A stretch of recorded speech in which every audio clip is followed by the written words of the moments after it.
Hello students, कैसे हो आप लोग। तो अभी अपनी सीरीज चल रही है यहाँ पर नीट के जो भी 2024-25 की तैयारी कर रहे हैं उनके लिए क्वेश्चन सीरीज चला रखी है मैंने। यूनुस नाम है मेरा। तो आई होप आप लोग सभी अच्छे होंगे, बढ़िया होंगे, बिंदास होंगे। तो जो सीरीज है, इस सीरीज के अंदर अपन chapter wise, topic wise question discuss कर रहे हैं। जहाँ पर अभी तक जो अपन ने डिस्कस किया है, मतलब जो चैप्टर जो अपन ने स्टार्ट किया वो ग्रेविटेशन ने स्टार्ट किया। और इसमें अपन ने 3 लेक्चर कवर कर चुके हैं, part first, part second, part third. और इसके अंदर डिफरेंट डिफरेंट क्वेश्चंस डिस्कस किए हैं अच्छी अप्रोच के साथ। तो जिसमें पार्ट फर्स्ट के अंदर अपन ने अप टू जो क्वेश्चन डिस्कस किए थे वो 24। फिर फर्दर अपन ने नेक्स्ट लेक्चर के अंदर 48 तक क्वेश्चन डिस्कस, सॉरी 57 तक, 56 तक क्वेश्चन डिस्कस किए सेकेंड लेक्चर के अंदर। और अब थर्ड लेक्चर के अंदर अपन ने 57 से लेकर अपन क्वेश्चन डिस्कस किए थे वो 77 तक डिस्कस किए थे। आज ये लास्ट लेक्चर रहने वाला है इस चैप्टर का, जहाँ पर अपन 91 क्वेश्चन तक इसको कंप्लीट करेंगे। ओके, जो लास्ट टॉपिक हमारा। तो चलिए, तो वीडियो को एंड तक देखना, यकीनन बहुत कुछ सीख के जाओगे और अच्छी अप्रोच के साथ सीख के जाओगे। और ये मैं मान के चलूँगा कि आपने ये चैप्टर, मतलब इसकी जो थ्योरी आपकी कंप्लीट है ना, तभी ये लेक्चर आपके लिए यूज़फुल रहेगा। एक बार थोड़ी थ्योरी एक बार अच्छे से रिवाइज कर लेना, है ना। थ्योरी और फॉर्मूले थोड़ा बहुत एक बेसिक आइडिया होना चाहिए, क्योंकि मैं यहाँ पे सिर्फ क्वेश्चंस प्रैक्टिस करवा रहा हूँ। और इस तरीके से, जिस तरीके से आपको एग्जाम में करने चाहिए, यानी मैं यही समझ के चल रहा हूँ कि मैं ही एग्जाम दे रहा हूँ और ये क्वेश्चंस मैं प्रैक्टिस कर रहा हूँ, मतलब क्वेश्चन को मैं कर रहा हूँ एग्जाम में। ओके, तो कैलकुलेशन भी उसी तरीके से रहेगी। और इसके अलावा जो कॉन्सेप्ट रहेंगे वो भी वैसे रहेंगे, बिल्कुल डिटेल में नहीं जाएंगे कि बिल्कुल बहुत डीप में उस चीज़ों को समझ रहे हैं, ऐसा नहीं है। क्वेश्चन को इजी सोल्व करने के लिए हमारे लिए क्या जरूरी है, बस हम वही जानेंगे। चलो, तो क्वेश्चन नंबर 78 के साथ स्टार्ट करते हैं कि near near the earth surface time period of satellite is 1.5 hour. Find its time if it is at the distance 4 hour from the centre of the earth. Earth के centre से 4 our पे इसके क्या होगा time period. तो देखो, इसको अपन कैसे करेंगे। तो यहाँ पर सिंपली वही रिलेशन यूज करना है कि T1 का स्क्वायर, मतलब जो ऐसे देखो, ये कह रहा है कि 1.4 आवर है कहाँ पर, जब वो अर्थ के क्लोज बात करे, अर्थ की सरफेस के क्लोज बात करे। इसका मतलब ये हो गया कि जब रेडियस अर्थ की सरफेस के पास, यानी कि डिस्टेंस कितनी हो जाएगी, रेडियस के बराबर हो जाएगी। यानी कि जब आर क्यूब, जब रेडियस आर है, तो उस केस में जो टाइम लग रहा है वो कितना लग रहा है, 1.4 आवर ले रहा है। इट मीन 1.4 का स्क्वायर। अब क्या होगा, अगर वो कह दे कि अगर वो डिस्टेंस कितनी हो जाए, 4 आर हो जाए, तो 4 आर यानी कि फिर 4 आर का क्यूब करना पड़ेगा हमको। ये 4 आर का क्यूब, ये कब होगा, किसी टाइम पर होगा, तो टाइम का स्क्वायर हो जाएगा। मतलब यही तो ना, जो रिलेशन हम जो यूज करते हैं ना, वो यही तो है ना, T1/T2 का whole square is equal to R1/R2 का होल क्यूब। तो मैंने यहाँ पे ये किया कि जब डिस्टेंस जब R थी तो टाइम कितना लग रहा था, 1.4 लग रहा था। अब जब डिस्टेंस 4 R हो गई तो टाइम कितना हो जाएगा, T हो जाएगा। अब ये T ही हमको फाइंड करना है। तो कैसे करेंगे, देखो, आर क्यूब से आर कैंसिल आउट हो जाएगा, और यहाँ पर अपन करेंगे इसको सोल्व आगे। तो ये 4 का क्यूब, और 4 का क्यूब करोगे तो 4√4, 4 क्यूब यानी मतलब 4√4, और 4√4 मतलब 4 × 2, इट मीन्स कितना आ जाएगा, ये 8 आ जाएगा। अब हम क्या करेंगे, स्क्वायर हटाएंगे, तो स्क्वायर से आने से यहाँ पे क्या लगेगा, रूट लगेगा, 8√8। अब ऐसा, sorry sorry sorry sorry, 1 minute, गलती हो गई है। मतलब यहाँ पर अपन बात कर रहे हैं कि पहले अपन क्या करेंगे, 4 का क्यूब करेंगे। देखो, 4 का क्यूब कितना होता है, तो 4 का क्यूब होता है 64 होता है। अब यहाँ से जब अपन स्क्वायर हटाएंगे तो यहाँ पर क्या आ जाएगा, रूट आएगा, और वो रूट की वैल्यू क्या आएगी, 8 आएगी। तो इट मीन्स जो t इक्वल टू होगा वो 1.4 इंटू में 8 होगा। अब इस 1.4 को 8 से मल्टीप्लाई कर लो, तो कितना हो जाएगा, 8×4 = 32, 8×4 = 32, और रिमेनिंग यहाँ पर 3, और 8×1 और 1 और 3 कितना हो जाएंगे, 11, यानी कि 11.2 समथिंग आएगा। अब 11.2 यहाँ पर अपन देखते हैं, तो यहाँ पर ऐसी कोई भी वैल्यू नहीं है 11.2, पर अपन यहाँ पर चेक कर सकते हैं। देखो, तो एक काम करते हैं कि यहाँ पे देखो 16 तो हो नहीं सकता है, तो √2 की वैल्यू अपन रख के देख लेते हैं। देखो, √2 की वैल्यू क्या थी, 1.4 होती है। तो 8 को 1.4 से मल्टीप्लाई करो, तो 8×4 = 32, 8×1 और 3 11, यानी 11.2। यानी कि अगर अपन यहाँ पर 8√3 लिखेंगे तो इसी के इक्वल आएगा 11.2 के। इट मीन्स यहाँ पर थर्ड ऑप्शन करेक्ट होगा। The orbital velocity of an artificial satellite in a circular orbit just about the earth surface is V0। तो ऑर्बिटल वेलोसिटी V0 दे रखी है। The orbital velocity of satellite orbiting in an altitude of half of the radius R. Radius मतलब अगर radius को अगर half कर दिया जाए तो उस केस में क्या होगा। तो देखो, इसको कैसे करेंगे, तो अपन जानते हैं कि जो वी नॉट का जो फॉर्मूला होता है ना, वो वी नॉट का फॉर्मूला होता है under the root capital G capital M upon में क्या होता है, मतलब कि जो आर होता है यही होता है ना, satellite in orbit half of the radius, ठीक है, and half of the radius, ठीक है, satellite object of the surface. देखो अच्छा ये अपन को देखो वी नोट कहाँ दे रखा है, just about the earth surface. Just about the earth surface का मतलब क्या हुआ, इसका मतलब ये हुआ है कि जो जस्ट अबाउट द सरफेस का मतलब क्या हो गया कि रूट जी आर है ना, ऑर्बिटल वेलोसिटी का अर्थ के क्लोज सरफेस के क्लोज जो फॉर्मूला था वो रूट जी आर होता है, और इसकी वैल्यू हमको गिवन है कितनी है, वी नोट गिवन है। ओके, अब ये कह रहा है कि अगर उसकी रेडियस को क्या कर दिया जाए, हाफ कर दिया जाए, तब क्या चेंज आएगा। तो हाफ करने का मतलब क्या हुआ, तो फॉर्मूला अगेन वापस अपन अगेन लगाएंगे, V dash is equal to क्या जाएगा, अंडर द रूट, वही फॉर्मूला यूज करेंगे, capital G capital M upon में डिस्टेंस कितनी होती है, तो डिस्टेंस इसने क्या कर दिया कि आर बाई टू कर दिया। ओके, तो टू को ऊपर लेकर जाओ तो क्या बन के आ जाएगा, रूट टू रूट, देखो टू को ऊपर आ जाएगा, अंदर क्या जी एम अपॉन में आर। अब मुझे स्मॉल जी की टर्म में बनाना है तो मैं क्या करूंगा, ऊपर नीचे इसको आर से मल्टीप्लाई करूंगा तो नीचे बनेगा आर स्क्वायर। अब ये जो टर्म होती है ना G M upon R square, ये स्मॉल जी होता है, तो इट मीन्स वैल्यू क्या बन के आ रही है, रूट टू जी आर बन के आ रही है। अब रूट जी आर की वैल्यू हमको पता है कितना, वी नोट है, तो इट मीन्स ये क्या बना, रूट टू वी नोट बन जाएगा। क्या ऐसा कोई ऑप्शन है क्या, तो ऐसा कोई ऑप्शन नहीं है, इसका मतलब कहीं पर गलती हो रही है। तो देखो वापस चेक करेंगे, the orbital velocity of an artificial satellite is an circular orbit just about the earth surface, we note दे रखा है। The orbital velocity of satellite orbiting at an altitude of half of the radius. अच्छा altitude बोला, देखो बच्चों अब altitude बोला ना, इसका मतलब ये होगा कि वो सरफेस से हाइट हमको गिवन है। कहाँ से गिवन है, सरफेस से हाइट। अब सरफेस से हाइट गिवन है, इसका मतलब हमको क्या करना पड़ेगा, तो रेडियस तो हमको कंसिडर करनी ही पड़ेगी, तो रेडियस भी कंसिडर करेंगे और उसका सरफेस से डिस्टेंस यानी कि कितनी है, आर बाई टू है, तो आर बाई टू इसको भी कवर करेंगे। अब इसके बाद में देखो इसको सोल्व करना है, तो सोल्व करोगे तो क्या हो जाएगा, आर कॉमन ले लो, तो अंदर बचेगा हमारे पास में वन, अंदर कितना बचेगा, तो capital G capital M upon में आर, और अंदर बचेगा वन प्लस हाफ यानी कि थ्री बाई टू बचेगा, ऊपर नीचे आर से मल्टीप्लाई करो तो अब ये वाली टर्म क्या बन जाएगी, स्मॉल जी, और थ्री बाई टू को आप रेसिप्रोकल करोगे तो V naught dash is equal to two by three under the root, और इधर बन के आएगा इसकी जगह लिखेंगे अपन जी रूट जी आर बन जाएगा, और रूट जी आर की जगह अपन क्या लिखेंगे, वी नॉट, तो हमारे पास आंसर आ जाएगा root two by three v naught, root two by three v naught, यानी third option correct. Next question. An Earth satellite is moving in a circular orbit with an uniform speed v. If the gravitational force of the Earth suddenly disappear, the satellite will be. देखो ध्यान रखो कि अगर कोई भी planet किसी एक circular path में रिवॉल्व कर रहा है, अगर कभी, अब देखो रिवॉल्व कर रहा है अट्रैक्शन फोर्स की वजह से, लेकिन और इसकी वेलोसिटी डायरेक्शन क्या होती है, टेंजेंशियल होती है। अगर तुमने ये फोर्स हटा दिया, देखो जब तक ये फोर्स लग रहा है तब तक ये सर्कुलर पाथ में रिवॉल्व कर रहा है, लेकिन जैसे ही तुमने ये फोर्स को हटाया ना तो उसके अंदर अट्रैक्शन फोर्स खत्म हो जाएगा, तो ये जो प्लेनेट होगा जिस जो लीनियर वेलोसिटी की है उसी डायरेक्शन में चला जाएगा, तो वी नॉट डायरेक्शन में चल जाएगा, इट मींस टेंजेंशियल जाएगा, तो टेंजेंशियल वाला देख लो option, when is continue to move with velocity v in orbital, orbital तो हो ही नहीं सकता, फॉल डाउन विद ये भी नहीं होगा, वो fly off tangential, tangential from the same velocity ये हो जाएगा, फोर्थ ऑप्शन करेक्ट होगा।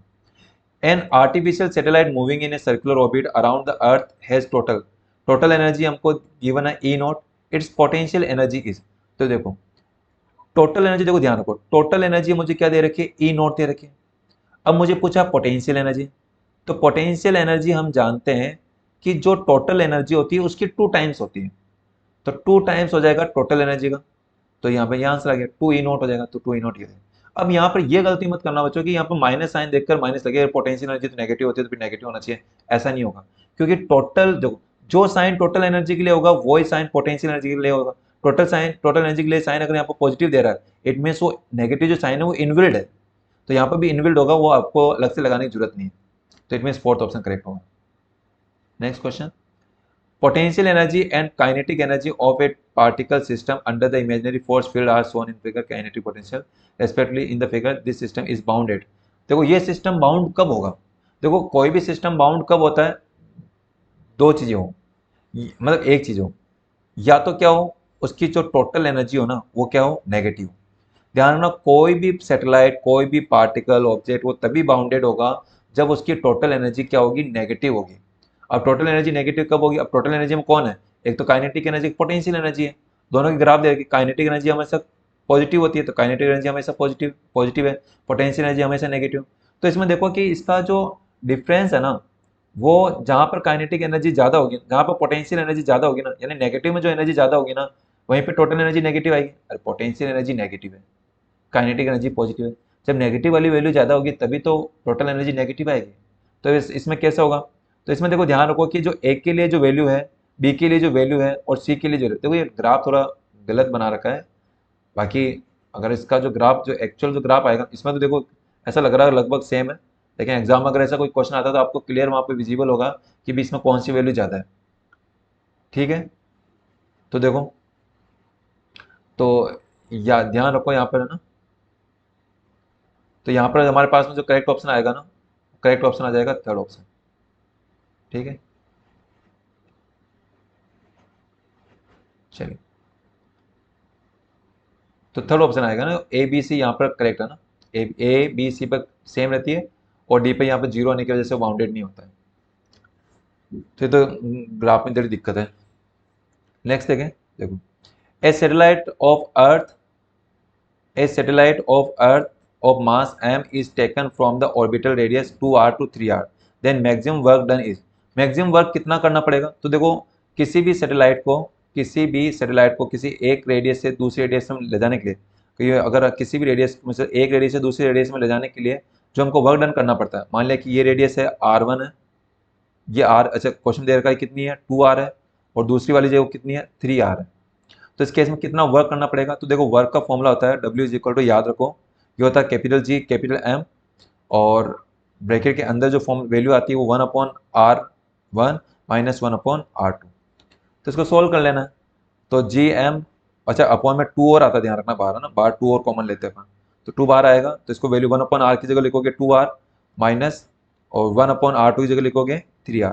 इसको सोल्व करना, 2 कॉमन ले लोगे, मतलब r कॉमन ले लोगे, तो r को बाहर ले लो, या r को बाहर लिया, अंदर इसको सोल्व करोगे तो ये आएगा capital G capital M upon में 2r, और अंदर बच क्या आएगा, एलसीएम 6 ले लोगे तो ये आ जाएगा 3 माइनस 2, यानी कि 1 बन जाएगा, तो 1/6, 6 टू 12, यानी कि 12 आएगा अपॉन में, तो it mean second option correct हो जाएगा। नेक्स्ट क्वेश्चन देखें, क्वेश्चन नंबर 84 देखो, 84 में क्या कह रहा है कि a satellite is moving in a circular orbit around earth with a speed v speed के साथ में वो अर्थ के अबाउट रिवॉल्व कर रहा है।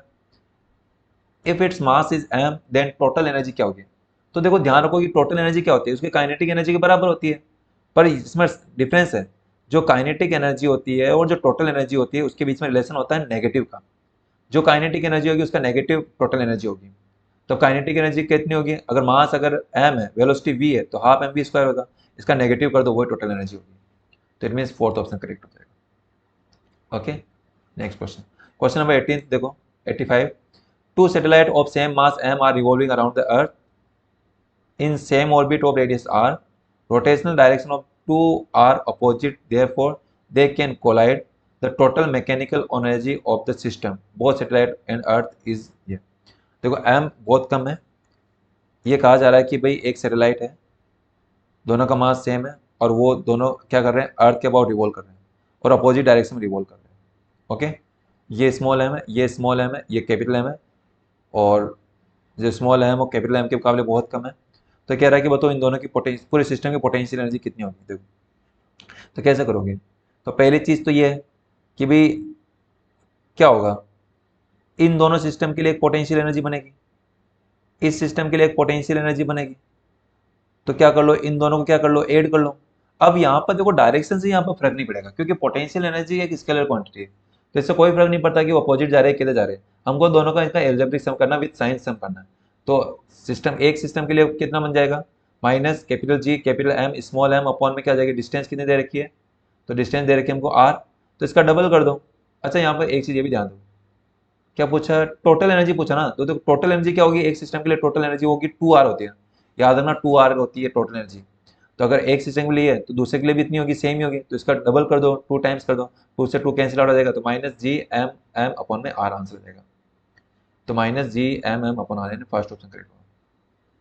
ए planet is moving in an electrical orbit if T U E and L R its kinetic energy, potential energy and total energy and magnitude of angular momentum respectively, then which of the following statement is true, कौन सा statement इसमें true होगा। देखो तो elliptical orbit में revolve कर रहा है, ठीक है। तो इस केस में क्या कर रहा है, पहला टी है यानी काइनेटिक एनर्जी। क्या काइनेटिक एनर्जी कंजर्व रहती है क्या? बिल्कुल भी नहीं रहती, क्योंकि पास में आता है काइनेटिक एनर्जी ज़्यादा होती है, दूर होता है काइनेटिक एनर्जी कम होती है, ये कंजर्व नहीं होगा। You is always positive, you मतलब कह रहा है पोटेंशियल एनर्जी। क्या पोटेंशियल एनर्जी हमेशा पॉजिटिव होगी? नहीं, पोटेंशियल एनर्जी नेगेटिव होती है। अगर पॉजिटिव होती है तो इसके साथ इसके अराउंड रिवॉल्व ही नहीं करता, तो इसका मतलब ये भी नहीं हो सकता है। Third, E is always negative. E मतलब क्या है यहाँ पर? Total energy. देखो टोटल एनर्जी हमेशा नेगेटिव रहेगी, तभी तो बाउंडेड होगा। तो टोटल एनर्जी हमेशा नेगेटिव होती है, ये ऑप्शन सही हो सकता है, तो अभी मैं इसको टिक कर रहा हूँ। L is conserve, linear momentum conserve होगा, but the direction of L vector will continue change. Change नहीं होती है, वो राइट हैंड थंब रूल से अपन उसको फाइंड करते हैं, तो एक ही डायरेक्शन होता है, एक्सेल वेक्टर होता है, एक ही डायरेक्शन होता है, तो ये गलत हो जाएगा। तो it means third option correct होगा। 87th क्वेश्चन है, two identical satellites are at the height r and 7r from the earth surface। ध्यान रखना अर्थ की सरफेस से r और 7r। Then which of the following statement is incorrect. किसके बारे में? Ratio of total energy. अच्छा टोटल एनर्जी का रेशियो निकालना ना, तो देखो टोटल एनर्जी का रेशियो कैसे निकाल सकते हैं अपन? तो अपन जानते हैं कि जो टोटल एनर्जी होती है वो क्या होती है? टोटल एनर्जी पहले के लिए और दूसरे के लिए, दोनों के लिए निकालेंगे। तो देखो टोटल एनर्जी का फॉर्मूला क्या होता है? टोटल एनर्जी का फॉर्मूला होता है minus capital G capital M small M upon में 2r, ये फॉर्मूला होता है। ये कांस्टेंट है, ये कांस्टेंट है, मास भी कांस्टेंट है, टू भी कांस्टेंट है, तो डिफरेंस किसका आएगा? आर का आएगा, वो भी इनवर्सली प्रोपोर्शनल। इसका मतलब R2 ऊपर जाएगा, R1 नीचे आएगा। तो अब R2 क्या है? सेंटर से डिस्टेंस है, किसके लिए? सेकंड के लिए। तो सेकंड के लिए जो सेंटर से जो डिस्टेंस है वो कितनी है? अब देखो सरफेस से कितनी है? 7r है, और सरफेस से अगर मैं कह रहा हूँ कि सरफेस से 7r है, तो r तो सेंट्रल रेडियस भी था ना r, तो 7r r को क्या ऐड करेंगे, कितना आएगा? 8r आएगा, अपॉन में r कितनी है? तो r सरफेस से r है, तो r रेडियस भी हो जाएगी, तो कितना आ जाएगा? 2r। तो r से r कैंसिल आउट, यानी कितना आ जाएगा? 4 आ जाएगा। यानी कि टोटल एनर्जी का जो रेशियो आएगा ना वो 4:1 आएगा। ओके, तो ये तो हो नहीं सकता। रेशियो ऑफ काइनेटिक एनर्जी वो बहुत इज 4। अब देखो जो रेशियो टोटल एनर्जी का होगा वही रेशियो काइनेटिक एनर्जी का होगा, क्योंकि काइनेटिक एनर्जी भी तो क्या होती है? टोटल एनर्जी के बराबर ही होती है। तो इसमें जो रेशियो काइनेटिक एनर्जी का रहेगा वो रेशियो काइनेटिक एनर्जी का भी यही रेशियो रहेगा। रेशियो पोटेंशियल एनर्जी वो बहुत ही, तो पोटेंशियल एनर्जी का रेशियो क्या होगा? अब देखो पोटेंशियल एनर्जी हम क्या करते हैं? काइनेटिक एनर्जी का हाफ करते हैं, यही तो करते हैं ना। पोटेंशियल एनर्जी जो होती है, सॉरी, जो पोटेंशियल एनर्जी होती है, जो यू होती है, वो टोटल एनर्जी की क्या होती है? डबल होती है। तो डबल करने पे क्या रहा है? तो 2 टाइम्स करने पे फिर भी होगी कांस्टेंट ना। मतलब अगर मैं पोटेंशियल एनर्जी का फॉर्मूला लिखता हूँ, U is equal to minus capital G capital M small M upon में आर होता है, ठीक है। तो अगेन बात तो वही आ गई ना, आर के तो इन्वर्सली प्रोपोर्शनल हो गया, तो आर वर्ग के इन्वर्सली प्रोपोर्शनल का रेशियो यही बन के आ रहा है 4:1। तो अगेन पोटेंशियल एनर्जी के लिए रेशियो भी क्या रहेगा? 4:1 रहेगा। रेशियो ऑफ टोटल एनर्जी और बहुत, और ये भी 4:1 रहेगा, टोटल एनर्जी का निकाल रहे हैं अपन। तो it means first option incorrect होगा, तो इट मीन्स ये सभी गलत है, मतलब एक्से स्टेटमेंट सही है पर आपको इनकरेक्ट चूज करना, तो it means first correct answer हो जाएगा। 88, for a satellite moving in a orbit around the earth the ratio of kinetic energy to potential energy is. एक कोई सैटेलाइट है जो अर्थ के अराउंड मूव कर रहा है किसी ऑर्बिट में, the ratio of kinetic energy to potential energy. तो बहुत सिंपल है कि काइनेटिक एनर्जी और पोटेंशियल एनर्जी का रेशियो क्या होता है? जो काइनेटिक एनर्जी होती है वो पोटेंशियल एनर्जी का हाफ होती है, क्योंकि पोटेंशियल एनर्जी देखो, इसको ऐसे याद रखो, जो पोटेंशियल एनर्जी होती है वो टोटल एनर्जी का डबल होती है, और जो टोटल एनर्जी होती है वो काइनेटिक एनर्जी के बराबर होती है नेगेटिव साइन में। तो इट मीन्स क्या हो जाएगा? तो 2 काइनेटिक एनर्जी, तो इट मीन्स काइनेटिक एनर्जी का रेशियो रेशियो जाएगा, तो क्या आ जाएगा? तो u अपॉन के ई इक्वल टू क्या जाएगा? 2/1 हो जाएगा, ठीक है। तो इसका मतलब काइनेटिक एनर्जी तो अच्छा काइनेटिक एनर्जी को 1 मान रहे हो, उल्टा लिख दिया ना, सही है। अगर काइनेटिक एनर्जी को देखो, पहले काइनेटिक एनर्जी लिखना है, काइनेटिक एनर्जी को 1 मान रहे हो तो पोटेंशियल एनर्जी क्या जाएगी? डबल हो जाएगी, यानी 2 आंसर हो जाएगा। 89, a satellite of mass m revolves in a circular orbit of radius r round the planet of mass m, its total energy E। Total energy क्या होती है? माइनस ये हो जाएगा, minus capital G capital M upon में 2r होता है, सीधा सिंपल, ये तो डायरेक्ट फॉर्मुला बेस्ड क्वेश्चन है। Last 2 questions, a satellite is orbiting earth at a distance R variation of its kinetic energy, potential energy, total energy is shown in the figure of the three curve, identify the types of mechanical energy that represent. तो इसमें आपको बताना कौन सा graph किसको बताता है। तो देखो ध्यान रखना, काइनेटिक एनर्जी और टोटल एनर्जी इक्वल होती है, यानी अगर ये काइनेटिक एनर्जी है ना तो ये दूसरा क्या होगा, total energy. Kinetic energy positive है तो ऊपर आएगा, टोटल एनर्जी नेगेटिव नीचे आएगा। पोटेंशियल एनर्जी क्या होती है, डबल होती है, तो यहाँ पर 2 टाइम्स होना चाहिए। तो इसका मतलब पहला काइनेटिक एनर्जी, दूसरा टोटल एनर्जी, तीसरा potential energy, third option correct. A space shuttle is launched in a circular orbit near the Earth's surface. The additional velocity of be given to space shuttle to get from the influence of gravitational force. मतलब वो जब अर्थ की surface के close है तब उसकी velocity हमको पता है, लॉन्च करवाने के लिए उसको कितनी वेलोसिटी चाहिए होती है, लगभग 8 किलोमीटर पर सेकंड चाहिए होती है, अप्रोक्स 8 किलोमीटर पर सेकंड, है ना। अब हम चाहते हैं कि यहाँ से अलग हो जाए, ये कहाँ से जाए, यहाँ और इस ऑर्बिट में ना आए बल्कि इस ऑर्बिट से इन्फिनिटी पे चला जाए। तो इन्फिनिटी पे जाने के लिए इसको कितनी वेलोसिटी देनी पड़ेगी, यहाँ से 11.2 किलोमीटर पर सेकंड, 11.2 किलोमीटर पर सेकंड चाहिए ना। तो अगर मैं सरफेस से बात करूँ, यहाँ से बात करूँ, तो हाइट को यहाँ पर देखो सरफेस के क्लोज है तो हाइट तो अपन कंसिडर करेंगे नहीं। तो चाहे सरफेस से बोलो यहाँ पर ये बोलो वैल्यू सेम, मतलब कहने का मतलब ये है कि हमें पूछा है कि यहाँ से पूछ रहा है कि इससे पूछ रहा है, इस पोजिशन से पूछ रहा है कि यहाँ से कितनी एडिशनल वेलोसिटी देके वो इन्फिनिटी पहुँच जाए। तो आप चाहे इस साइड से लो चाहे सरफेस से लो, बात तो सेम ही है ना, क्योंकि ये क्लोज टू द सरफेस बोल दिया, हाइट को बहुत ही कम बोल रहा है, तो नियर द सरफेस बोल दिया ना। तो इसका मतलब ये मान लो कि कहीं ना कहीं यहीं से कर रहा है। तो जब आप यहाँ से 8 किलोमीटर पर सेकंड से फेंकोगे तो ऑर्बिट में आएगा। अब तुम चाहते हो कि नहीं तो इन्फिनिटी भी चला जाए, छोड़ के चला जाए, तो उस केस में क्या होगा, कितना और ज़्यादा देना पड़ेगा। तो 8 में प्लस कितना करोगे तो 11.2 आ जाएगा, तो नियरली 3.2 किलोमीटर पर सेकंड। इनमें थर्ड ऑप्शन करेक्ट हो जाएगा। बाकी इसको चाहो तो तुम और भी अलग तरीके से भी निकाल सकते हो कि यहाँ पर कि इसका फॉर्मूला लगा के कर सकते हो, बाकी उसकी जरूरत नहीं पड़ेगी, इसी से हो जाएगा। तो it means third option is the correct answer. 91 हो गया। तो ये हो गया बच्चों, टोटल क्वेश्चंस हो गए 91। तो जैसा प्रॉमिस किया था कि पूरे क्वेश्चंस आपको समझाए जाएंगे, तो ये फाइनली कंप्लीट हो गई है हमारे पास में। अब अगर इस सीरीज़ को आप मतलब आप इन क्वेश्चंस को वापस रिवाइज करना चाहते हो तो मैं इसकी जो मतलब फाइल है वो फाइल मैं आपको क्या करूँगा, ग्रुप में आपको सेंड कर दूँगा। उसका लिंक मैं डिस्क्रिप्शन में दे रखा है, टेलीग्राम लिंक का, तो उस पर क्लिक करना, उसको ज्वाइन करना। नेक्स्ट अपन अब देखो यहाँ पर ऐसा नहीं केवल क्वेश्चन ही मैं डिस्कस करूँगा, आपको कई सारे फॉर्मूलाज के भी वीडियो में अपलोड करूँगा, तो वीडियोज़ को भी देखना तुम लोग, तुम्हारे लिए बहुत यूजफुल रहेगी। और आगे अपन नेक्स्ट चैप्टर के क्वेश्चंस अपन डिस्कस करेंगे। ओके, तो ये सीरीज तो चलने वाली है, लंबी तक चलेगी, तो लास्ट तक जुड़े रहना, अपने फ्रेंड को भी बोलना। यकीनन नीट को हम इस बार फोड़ने वाले हैं, बिल्कुल क्रैक करने वाले हैं।